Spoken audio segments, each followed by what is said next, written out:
Shortly before the cabinet meeting yesterday, the President informed me that he intended to remove Deputy Minister Andrew Whitfield as a Deputy Minister of Trade and Industry and Competition.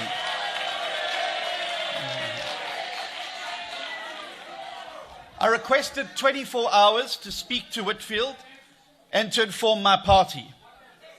However, before I could do so, just 3 hours later, Whitfield received a letter informing him of his removal.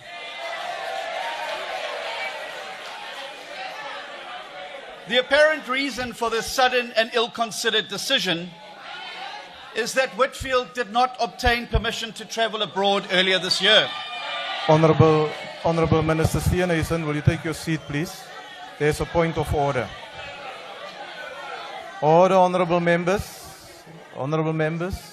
Chair, I rise on Rule 68. The last time I checked, we were debating the Order. Division of Revenue Bill. The Speaker, with respect, is irrelevant to the topic of today. Thank you. Yes. Honorable Steenhuisen, Minister Steenhuisen, will you get back to the topic under discussion, please? House Chair, I'm setting out the reason why we will be voting, how we will be voting in the House today on this bill. Order, honorable members. Honorable members. Honorable members, let's listen. Honorable members over there, can you please quiet down now?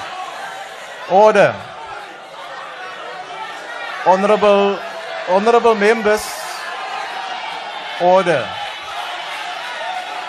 May I request the Chief Whip of the Economic Freedom Fighters just to ask the members to calm down.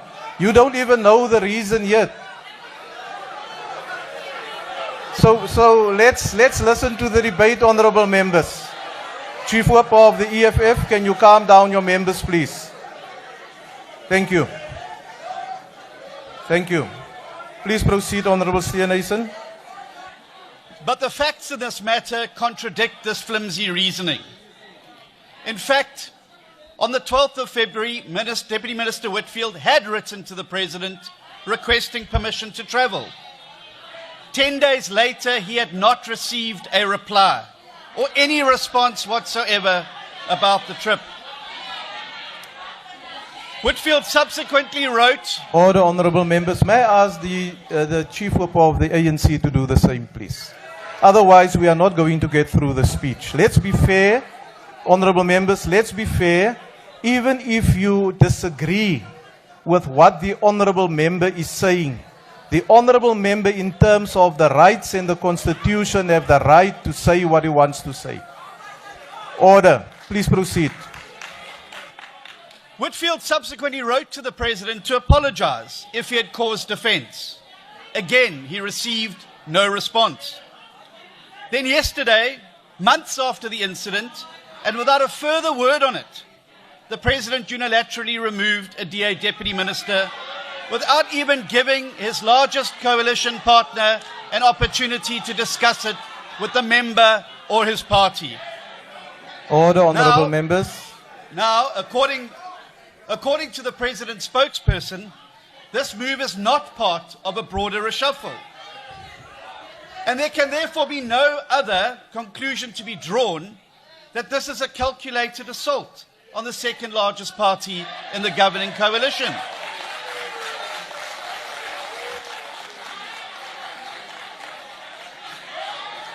But Order, honorable members. What makes matters worse is that this unilateral action is a result and a product of a flagrant double standard. While a DA Deputy Minister is removed for not getting a response to seeking permission to travel, there are members in the Cabinet who are implicated in the VBS scandal and looting.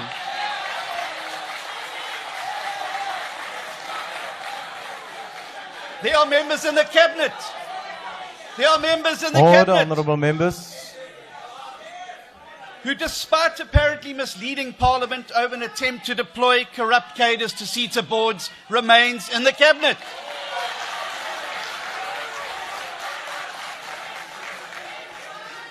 Serial underperformers and people implicated in state capture continue to sit around the cabinet table.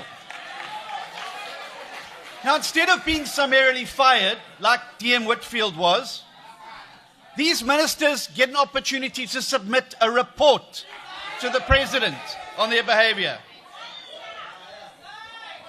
In the past, even ministers who had serious public protector findings against them were merely admonished or had their pay docked.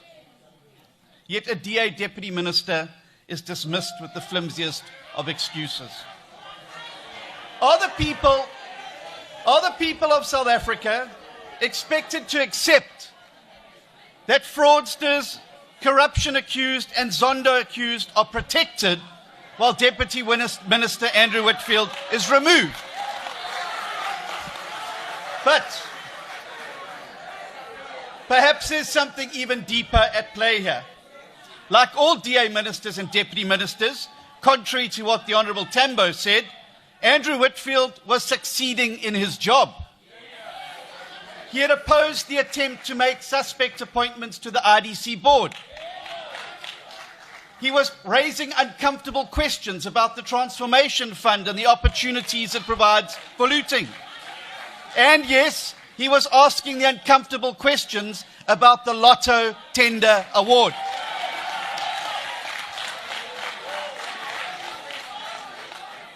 Now, given this flagrant double standard, one is left with no choice but to conclude that hard-working DA members of the executive are fired for fighting corruption, not for committing corruption. For being good at their jobs rather than incompetent.